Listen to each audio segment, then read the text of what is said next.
ఈరోజు మనం ఒక కథ నేర్చుకోబోతున్నాం. అనగనగా ఒక అడవిలో ఒక పెద్ద వృక్షం ఉండేది.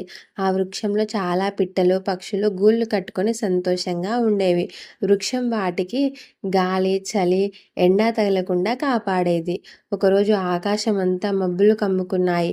హఠాత్తుగా వర్షం కురుస్తుంది. అడవంతా తడిసిపోయింది. వృక్షం పక్కనే ఆడుకుంటున్న కొన్ని కోతులు వానలో తడిసి గడగడా వణుకుతున్నాయి. వాటిని చూసిన పక్షులు నవ్వుతూ వాటితో వెటకారంగా మాట్లాడాయి.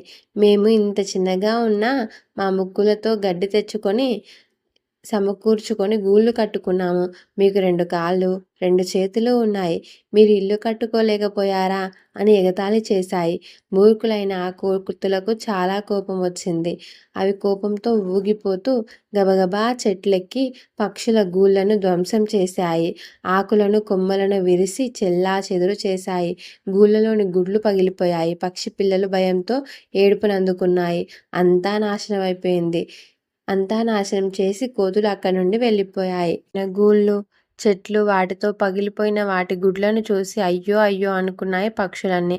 అనవసరంగా మనకు సంబంధం లేని విషయాల్లో తలదూర్చాము అంటే ఆలోచించాయి. కాబట్టి ఈ కథ యొక్క నీతి ఏంటంటే, మనకు తెలుసనే విర్రవీగొద్దు, మరియు అనవసరమైన వాటిలో తలదూర్చి మన తలపైకి తెచ్చుకోవద్దు. ఈ స్టోరీ మీకు నచ్చినట్లయితే షేర్ చేయండి, సబ్స్క్రైబ్ చేయడం మర్చిపోకండి.